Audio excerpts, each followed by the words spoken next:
Taigi sveiki, chebra, čia aš Dotrolis, dar kai kuriems žinomas kaip Dijus1, kitiems kaip koks Narutis arba Kursor administratorius, dar vieniems kaip Lochas. Ir ką, šiandien jau truputį pakalbėti apie lietuviškus projektus, labiau apie vieną. Visgi suprantam, kad lietuviški CSGO serveriai mums svarbus, nes be matchmaking ir competitive mes beturim juos. Tai būtų vieta, kur galim susirinkti su savais, gerai praleisti laiką, pašaudyti nubus. Bet yra vienas apgailėtinas projektas, toks, kuris dėl šlovės padarytų viską, net kenktų kitiems, jo žlugdytų, smerktų, ir tai yra csgo.lt. Nepainėsiu aš jūsų savo kalbom, kad nuteikti savo pusėje ir eis iškart prie reikalų bei faktų, nes visgi čia to jau susirinkote. Tai ką, hebryte, negaiškim laiką ir pradėkim šį puikų video.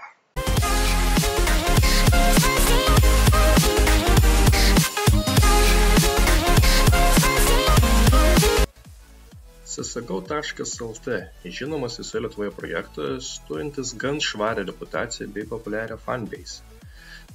Kažin ko šis projektas galėjo man dabar užkliūt, kad kurti pigios video. Galbūt jie mus apiplėšė, galbūt jie susijungė su laikiuks.lt, kad nuvers mus nuo valdžios. Galbūt jie mus išprievartavo? Ne.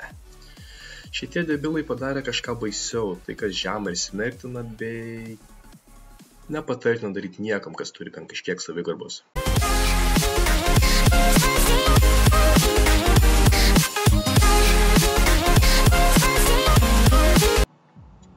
Viskas prasidėjo paprastai. Mano diena ėjo kaip įprasta, grįžau iš darbo pavargęs, prie manęs galėjo 7 gražios nekaltos mergaitės, kaip staiga ding, atėjo Steam žinutė iš kažkokio Thunder csgo.lt administratoriaus. Tas iš lempos be jokių formalumo ir pasisveikinimų pradėjo. Neužpiso elgtis vaikiškai. Aš dar nesuprasdamas, kas vyksta, paklausiau, apie ką tu čia šneki, ir sulaukiau atsakymo. Ar neužpiso elgtis kaip ducham ir diduosinti csgo.lt. Perskaitęs iškart netrašiau, visgi iš lempos ne kiekvieną dieną sulaukiu tokių rimtų kaltinimų, tai pagalvojęs parašiau, kad galbūt ši problema bendra, nes mes taipogi visą mėnesį sulaukėm šitų atakų ir galbūt nereiktų jiems kaltinti mūsų, o reiktų bendrai ieškoti problemos. Deja klydau, oi kaip klydau.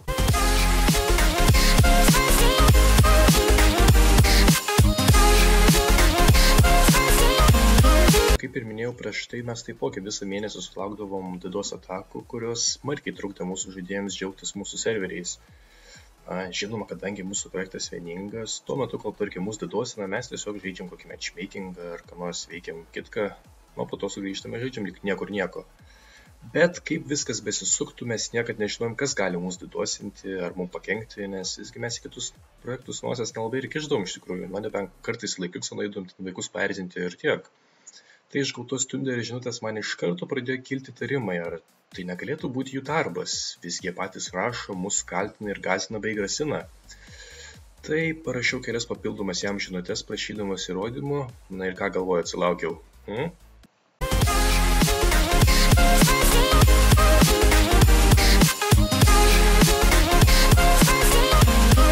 Taigi paprašęs įrodymą iš jų sulaukiau įvairiausių grasinimų, lyg mes būtume kokie didžiausi priešai. Svarbiausia tas, kad su csgo.lt projektu jokio beef ar pykčio mes niekad neturėjom, nors suprantame jų pyktį. Kai sakiau, kad tai yra žinomas projektas, aš tikrai juokavau, nes tai yra žlugęs tuščias projektas, į kurį niekas nebenori eiti ir kuris ieško ant ko išlieti pyktį. Ir kaip bebūtų keista, jų taikinį pakliūma mes, tai būtų Bachūro projektas, į kurį daugelis jų žaidėjų atėjo būtent pas mus. Žinoma, galbūt jeigu tie atsilikę naručiai būtų prižiūrėję savo projektą, saugoję, o neieškoję kaip iš žaidėjų išgauti pinigų ir priversti pirkti jų vipus, galbūt taip nebūtų nutikę. Ir ką galvojat jie padarė? Ogi užsakė stipriai DDoS atakai mūsų serverius rautus ir pradėjo visiems gadinti žaidimą. Ogi kodėl? Nes jie yra apgailėtini ir tą žino. Žinoma, jie atsisako nuskesti vieni, tai kodėlgi neišliojus pykti ant Bachūro. Žinoma, tikiu, kad daugelis iš to projekto dabar sakys Dotrolė, aš netikiu, kur įrodymai. Tai šaunus projektas, jie taip negalėtų. Tai štai jums vienas skrinčiuotas iš to pydoro Thunderio, kuris drąsiai prisipažino, kad tai yra jo darbas, ir ką jis pagrasino, kad tai ne pabaiga. Ir kad būsim nulūžti antrą ir trečią kartą, tai pasižmonėkite.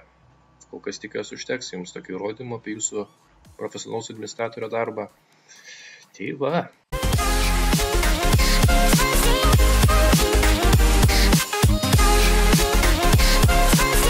tikriausiai klausite, kas bus po to, ką galim padaryti. Nes Didos yra rimtas dalykas, už kurį net yra baudžiama. Žinoma, mes tų įstatymų neišmanome ir kol kas šiuo metu jie aukštesnės įstaigas kreiptis nenori, nors gali. Nes visgi jie yra idiotai, kurie siunčia Didos ataką patys, vietoj ją užsakė. Tai susekti jos yra tikrai nesunku, nes mums jau bent jau tas pavyko. Aišku, ką iš tikro galim, tai sulaukti jūsų palaikymą, nes per tos debiloidus turėjome įsigyti apsaugą už 80 €, pakeisti abiejų serverių adresus ir dabar nebe visi žaidėjai mus randa. Trumpai tariant, jie tikrai pramušė skylę mūsų laive, bet toli gražu mums iki skendimo ir be kovos mes tikrai nesirašėm išeiti. Taipogi mes tikrai nesirašėm sėdėti, bet atgal jokių Didos atakų mes nesiūsim, nes mes nesam jų lygio naručiai. Tai tiesiog noriu, kad visi žinotų, kokie šūdžiai valdo kažkada vieną geriausių lietuviškų projektų csgo.lt. Ir po šio video spręskite, ar tikrai norite žaisti tokiam projekte. Ar norite pas bachūrus, kurie tikrai nėra, taip sakant, vien pelnas galvoj. Tai kol kas tiek.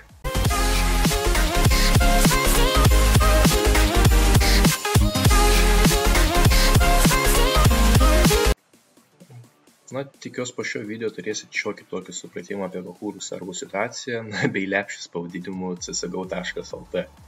Kodėl tiksliai mus Didosina, mes nežinom ir tikrai nesužinosim, bet aišku viena, tikrai atsilaikysim nuo jų, žinoma tik su jūsų pačiu palaikymu.